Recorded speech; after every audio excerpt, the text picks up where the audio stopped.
So when I started my first year a few years back in Delhi College of Engineering, I thought my life was pretty preset for me. So basically what I did was all of my friends who basically graduated from standard 10th with a certain percentage of marks decided to be an engineer. So here I was, without a iota of doubt, what all of my friends were doing, I was doing exactly the same thing. Chalo yaar engineer bante hain. Class 10th, we said, we'll prepare for engineering, got into Delhi College of Engineering, and I was like, okay, pretty cool, it was easy. Let me take life as it comes. So I figured that this time also it's going to be very similar, right? We got into engineering, my seniors told me just get decent enough marks, just study a little bit, set into a campus placement, we have very good placements here, and then eventually you will be able to get a decent job.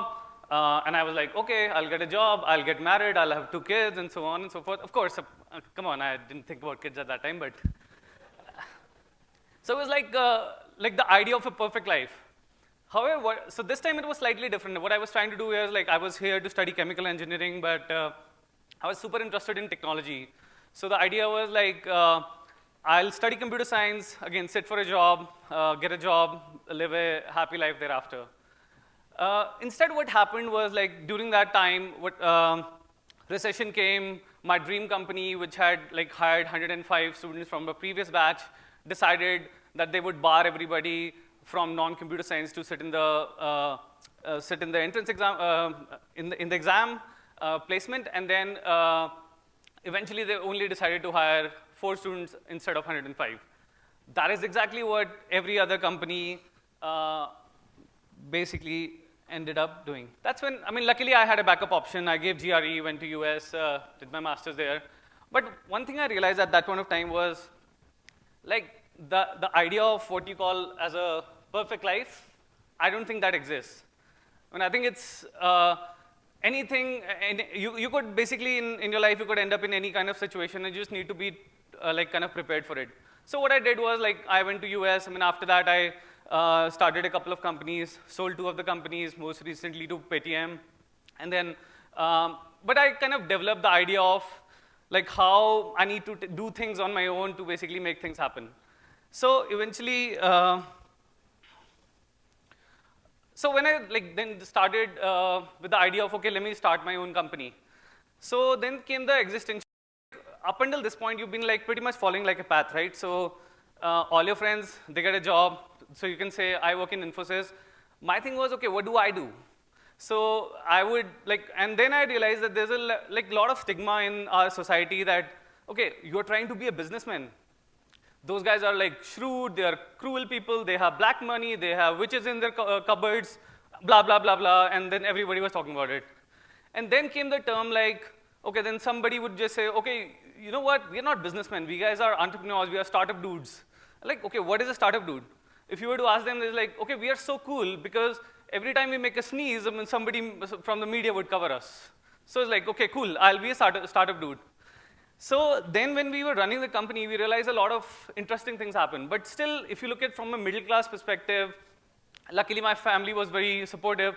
But if you look from a middle class perspective, what was happening is, like, the parents wouldn't really want their kids to work in startups. They feel it's not secure, like job security, all of those things. So I want to talk about a couple of instances that happened during that time. So we hired our first engineer. He was like from tier 1 engineering schools in the country.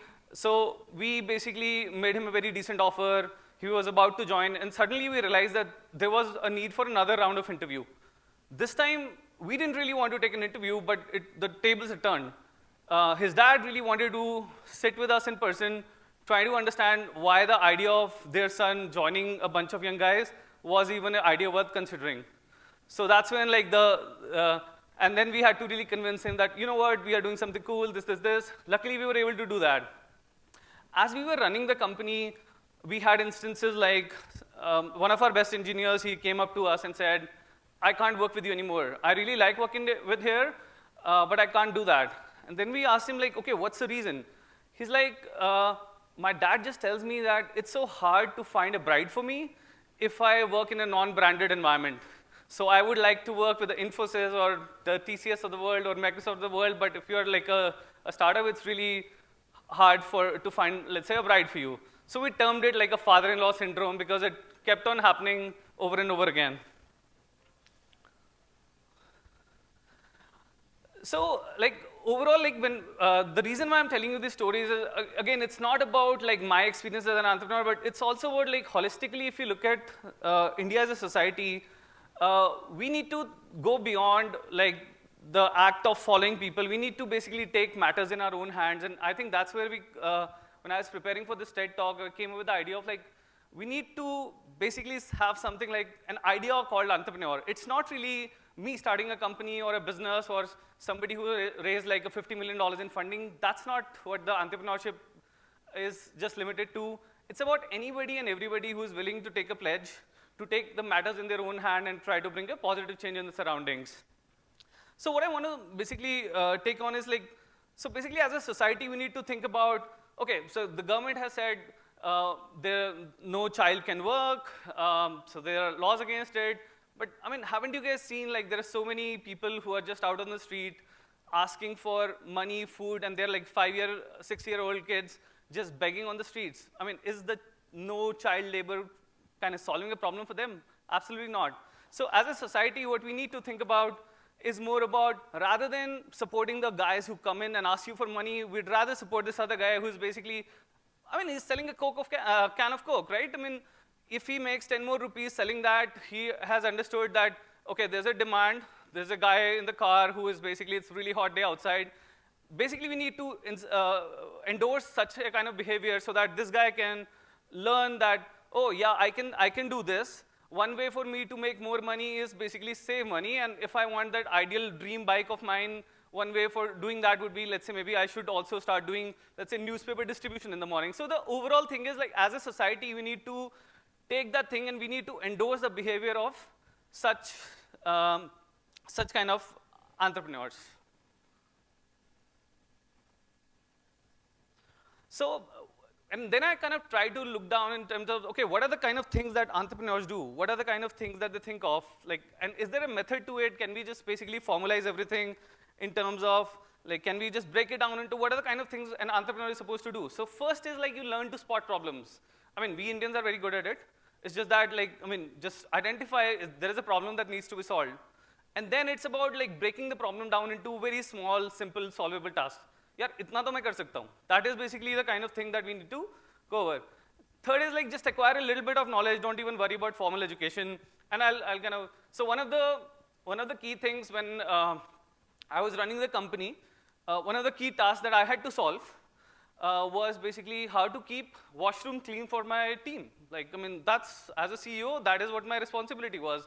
I had to make sure everything works, and cleaning, making sure the washrooms were stay clean, kept clean was also a part of my problem. Clearly, I didn't learn any of that in my Thermodynamics 101 textbook at all. I mean, that's absolutely not the case. So the thing is, like, these are the things that you just, like, you figure out. I mean, it's like your life skills that teach you to take those things. And then it's about taking decisions, whether it's right or wrong, but you just basically said, okay, I take a pledge, I'll take a decision, I'll basically sort out the problem for you.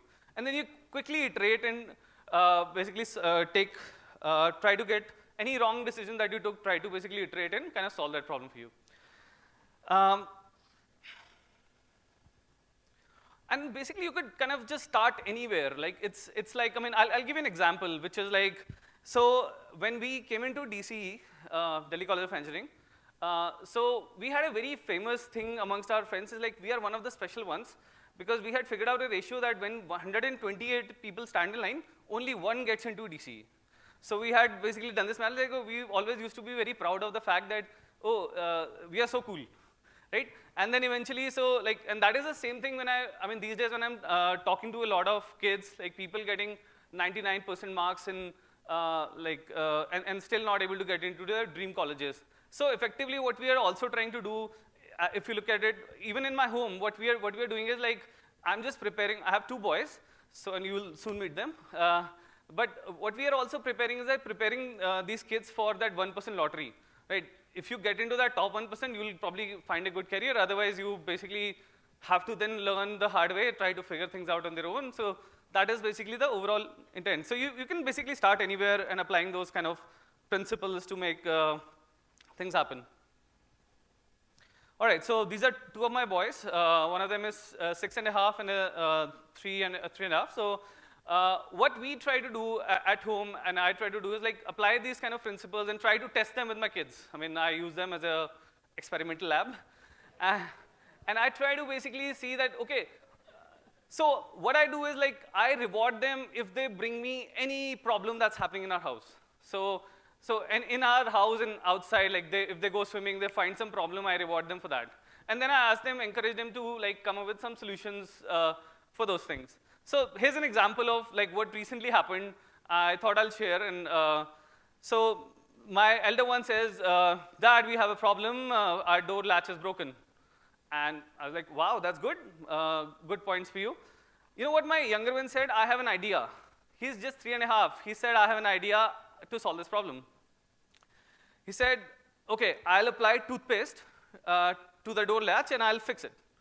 And I was like, okay, what happened? Why did you do that? He said, don't you know that it makes our teeth stronger, so it's going to make the doorknob stronger. And that's what he did, is actually literally apply toothpaste and put it on the doorknob. Of course, it didn't work, but you get the idea, right? It's okay to do wrong things, and he'll eventually figure out that this is the thing that you need to be sorting going forward. So I think the overall, that's how they kind of solve the problem, at least temporarily. So what I'm thinking was, like, if you look at us as a country, India is like a startup, right? We have broken processes, we have unclean or say no washrooms, we have dirty roads, we have very less money, everything, right? Anything that you can say compare, India is like a startup. We have very less money. US, Europe, all these are developed nations, a lot of money. So we are like, I mean, they are like corporates, we are like startups. So, I mean, I wanted to share an idea called India. So we desperately need entrepreneurs, problem solvers, businessmen, whatever you may call them. But the goal is like, that's the only way we as a country can take matter in our own hands, take small problems and go ahead and solve them. Thank you.